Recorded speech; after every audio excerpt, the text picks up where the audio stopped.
বন্ধুরা, welcome to our blog. আজ আমি তোমাদের সাথে শেয়ার করছি আমার সেই ঘুরতে যাওয়া, মায়াপুরের সেই ব্লগ ভিডিও। এতদিন পরে দিচ্ছি বলে প্লিজ তোমরা কেউ কিছু মনে করো না। ভালো জিনিস দেখতে গেলে একটু অপেক্ষা তো করতেই হয়। তাই আজ তোমাদের সাথে শেয়ার করছি আমার সেই ছোট্ট ছোট্ট সুন্দর সুন্দর মুহূর্তগুলো।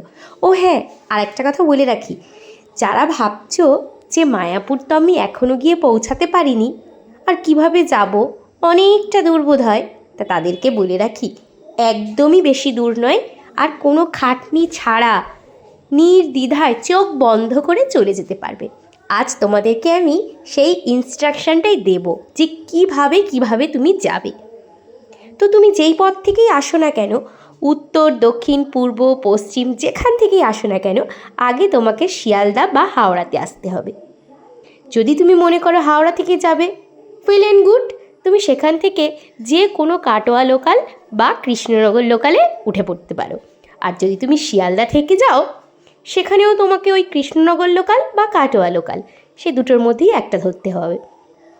আগেই বলি, যদি তুমি কাটোয়া লোকালে ওঠো তাহলে কিন্তু তোমাকে নবদ্বীপ হয়ে যেতে হবে, আর যদি তুমি কৃষ্ণনগর লোকালে ওঠো তাহলে তোমাকে কৃষ্ণনগর হয়ে আসতে হবে। এইবার আসি আমি কিভাবে গেছিলাম। আমি গেছিলাম শিয়ালদা হয়ে, নবদ্বীপ হয়ে, তারপর মায়াপুর। এর আগেই বলি, মায়াপুর পৌঁছানোর আগে কিন্তু যদি তোমরা কাটোয়া লোকাল ধরে নবদ্বীপ হয়ে আসো, তাহলে কিন্তু দেখার মতন অনেক সুন্দর সুন্দর স্পট তোমরা পেয়ে যাবে। আর তার জন্য তোমাকে কাউকে জিজ্ঞেস করতে হবে না, কোথাও খোঁজাখুঁজি করতে হবে না। নবদ্বীপ স্টেশনে নেমে যাওয়ার পরেই ওখানে টোটো স্ট্যান্ডে তুমি যে কোনো টোটোওয়ালাদের সাথে কথা বলে নিয়ে তাদেরকে বুক করে নিয়ে 12টা-13টা স্পট তুমি ঘুরে নিতে পারবে।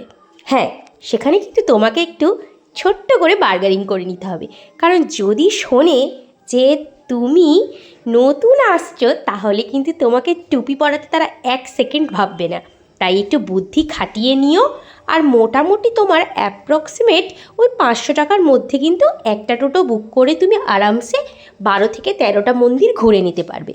এরপর কিন্তু তোমাকে নবদ্বীপ ঘাটে যেতে হবে, তারপর সেখান থেকে খিয়াঘাট পার হয়ে মায়াপুরে আসতে হবে। আর যদি তুমি কৃষ্ণনগর হয়ে আসো তাহলে কিন্তু কৃষ্ণনগর স্টেশনে নেমে তোমাকে সেখান থেকে আগে খিয়াঘাটে আসতে হবে, তারপর কৃষ্ণনগর থেকে মায়াপুর ঘাটে তোমাকে আসতে হবে, ওই সেম পদ্ধতিতে। এবার বলে রাখি, নবদ্বীপে কোথায় কোথায় ঘুরবে। আমার কাছে কিন্তু খুব ইন্টারেস্টিং একটা জিনিস লেগেছে, সেটা হচ্ছে এই এক্ষুনি যেটা তোমরা দেখছো, এটা হলো জল মন্দির। আমি এর আগে মায়াপুর 4-5 বার গেছি, কিন্তু নবদ্বীপে এই নতুন জিনিসটা আমি দেখিনি, ফার্স্ট টাইম দেখছি। আর এখানকার একটা ভিউ এত সুন্দর যেটা তোমার মনকে একদম ছুঁয়ে যাবে। ছোট বাচ্চা যদি আসে ভীষণ আনন্দ করবে, কারণ এখানে দেখো, এই দেখো, বলতে বলতে আমার ছেলে কি মজা করছে দেখো। এখানে কিন্তু বেশ সুন্দর সুন্দর হরিণ রয়েছে, যাদেরকে তুমি খাবার কিনে খাওয়াতে পারবে। আমরা কিনেছিলাম খাওয়ার, কিন্তু খাওয়ার শেষ হয়ে যাওয়ার পরেও আমার ছেলের মন ভরছে না। ও তাই গাছ থেকে পাতা তুলে নিয়ে হরিণদেরকে খাওয়াচ্ছে, কি মজাটাই না করছে দেখো। আর এছাড়াও তুমি সোনার গৌরাঙ্গ, পোড়ামাতলা মন্দির, আরও নানান যেসব মহাপ্রভুর মন্দির রয়েছে সেগুলো তুমি পেয়ে যাবে। এই দেখো, বলতে বলতে সোনার গৌরাঙ্গ উপস্থিত। একবার সকলে পেন নাম ঠুকে নাও দেখি। তাছাড়া আরও অনেক মন্দির রয়েছে, তোমরা সেখানে গেলে ওই টোটোওয়ালারাই তোমাকে সব ঘুরিয়ে দেখাবে। আর এই দেখো, এটা হচ্ছে নিমাইয়ের জন্মস্থান। নিম গাছের তলায় হয়েছিল বলে মহাপ্রভুর নাম কিন্তু নিমাই।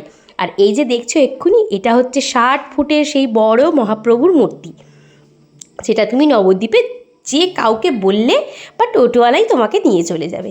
এরপরে ইস্কন মন্দিরে ঢুকে যাওয়ার সাথে সাথে দেখো, সন্ধ্যা আরতির ঠিক আগের মুহূর্তে কি সুন্দর নাচ হচ্ছিল, অপূর্ব তাই না? দেশীয় লোক হোক আর বিদেশীয় লোক হোক, শ্রীকৃষ্ণের নাম ভঞ্জন সবাই করতে ভালোবাসে। তাই একবার অন্তত তোমরা হরে কৃষ্ণ বা রাধে রাধে যে যেটা মনে করো সেটা একবার লিখে যাও। আর আমার ব্লগটা কেমন লাগছে অবশ্যই কমেন্ট করে জানিও।